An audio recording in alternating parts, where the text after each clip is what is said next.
Alors, salut les amis et bienvenue dans cette nouvelle vidéo dans le code Concentra Git. Alors, dans cette vidéo, je vous propose de découvrir la notion de Steady Area. Alors, dans la vidéo précédente, on a vu tout simplement comment initialiser notre projet en tant que dépôt Git, comment faire des commits et ainsi de suite. Donc, déjà, vu qu'on va faire des modifications, vu qu'on a envie de travailler sur notre projet, il faudra déjà qu'on déclare notre projet en tant que dépôt Git. Donc là, tout simplement, on va taper git init pour initialiser notre projet en tant que dépôt Git. Et notre fichier .git-créé, c'est parfait.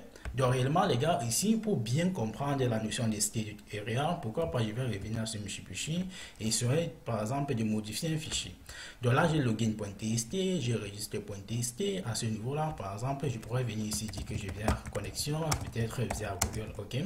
Donc là, j'ai tapé connexion vers Google, connexion vers Google. Donc j'ai eu à modifier ce fichier-là. Donc à ce niveau, si je tape par exemple git statut, si je tape git statut et que je valide, alors qu'est-ce que vous remarquez les gars, qu'on a eu à modifier le fichier login.txt. Alors tout simplement, la notion de Steady Area, c'est quoi? C'est le fait tout simplement de prendre les modifications qui ont été apportées et d'en faire un backup. Donc imaginez qu'en gros, on a envie de prendre les modifications qui ont été apportées au niveau de login.txt. Donc là, tout simplement, rien de bien compliqué. Donc là, on pourra tout simplement taper la commande git add du fichier pour réellement prendre les modifications. Mais réellement, qu'est-ce qui se passe lorsqu'on tape cette commande git add? Donc pourquoi pas, je vais essayer de taper git add, ok, tiré de login par exemple, ok, login.txt, c'est parfait. Donc lorsque je tape git add de login.txt, cela dit à ce niveau-là, est-ce que réellement tu veux réellement accepter de prendre les modifications qui ont été apportées au niveau de ce fichier-là? Si c'est le cas, il n'y a pas de souci. Si je presse, pourquoi pas avant de presser, qu'est-ce qu'on pourra faire à ce niveau? On pourra tout simplement taper git diff de login.txt. Ok. Donc là, si je presse, qu'est-ce que vous remarquez à ce niveau? On dit que j'ai ajouté login via Google, j'ai ajouté login via Amazon, j'ai ajouté login via Twitter. Ok. Donc si on rentre au niveau de notre code, et c'est parfait les gars, j'ai rajouté tous ces michipichis là. Donc en gros les gars, qu'est-ce que vous remarquez lorsqu'on tape git diff de login.txt. Donc en gros, c'est taper git diff du fichier en question, ok. Donc vu que nous on a eu à modifier le fichier login.txt, à ce niveau, cela nous montre qu'on a eu à ajouter ces trois michipichis. Donc connexion via Google, connexion via Twitter, connexion via Amazon, ok.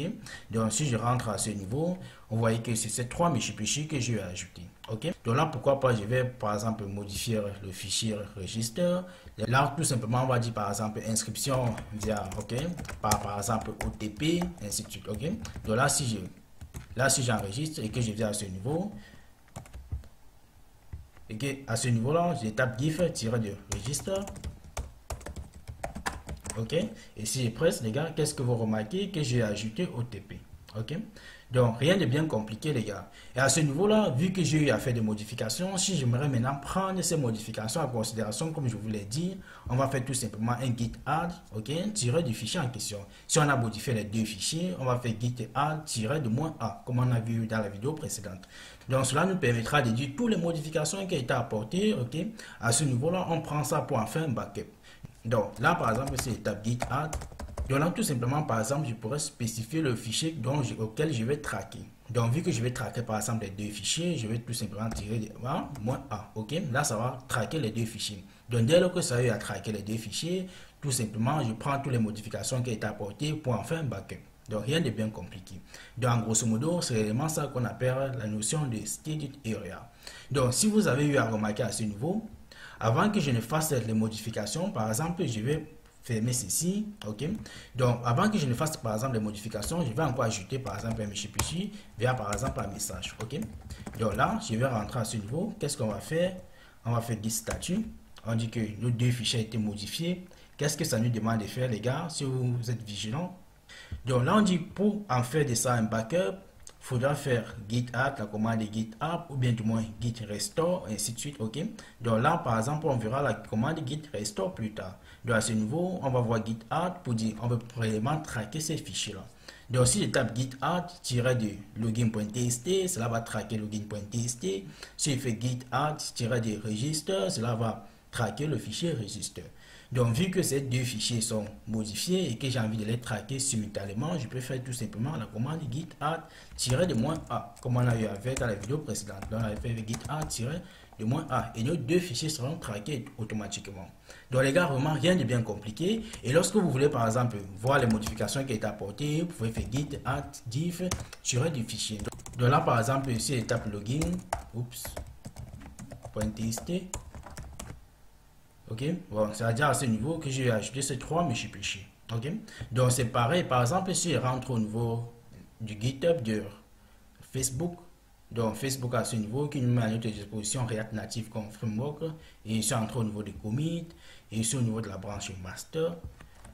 Comme vous pouvez le remarquer, on dit que le dernier commit a été fait il y a 15 heures. Donc à ce niveau, si je rentre au niveau du commit, on passe un tout petit peu. Qu'est-ce que vous remarquez?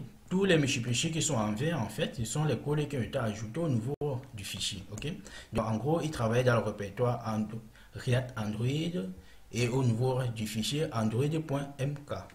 Donc si on survole, tous ces fichiers ont été ajoutés vu que c'est en vert. Et à ce niveau, qu'est-ce qu'on dit? On dit qu'il a eu à enlever le code. Ok, ce code pour remplacer par ce code. Donc vraiment les gars, rien n'est bien compliqué. Et dans notre cas, au niveau de la console, lorsque vous tapez tout simplement git diff, cela permet d'identifier ces fichiers. Donc à ce niveau, on va partir. Si je tape git statut, nos deux fichiers ont été modifiés. Là, je vais faire git add. Ok, donc là, j'applique tout simplement la notion de staged area pour dire je vais réellement prendre les modifications en considération. Donc là, je mets 1 pour dire je vais traquer ces deux fichiers. Alors, ces deux fichiers réellement déjà sont prêts pour en faire un backup. Donc, vu que ces fichiers sont prêts pour en faire un backup, je vais essayer de vérifier. Je fais git statut, c'est parfait. Donc, à ce niveau, comme vous pouvez constater, on dit qu'à ce niveau, on peut réellement maintenant faire un commit. Or, si vous remarquez à ce niveau, on dit que pour en faire un commit, ok, qu'est-ce qu'on peut faire? On fait d'abord un git add. Donc là, c'est parfait. Qu'est-ce qu'il peut faire? On va taper git commit, ok, comme on a vu dans la vidéo précédente, git commit -A pour dire on va spécifier le message. Ok, donc là par exemple je peux l'appeler authentification. Donc vu qu'on a travaillé sur l'authentification, là je vais l'appeler authentification et c'est parfait. Donc là si je valide, de là par exemple si je fais git log, on voit qu'à ce niveau j'ai eu à faire un premier commit auparavant à ce fichier et je l'ai appelé par exemple login, register, modification, ainsi de suite. Donc à ce niveau, voilà le commit que je viens d'appliquer. Donc je l'ai appelé authentification.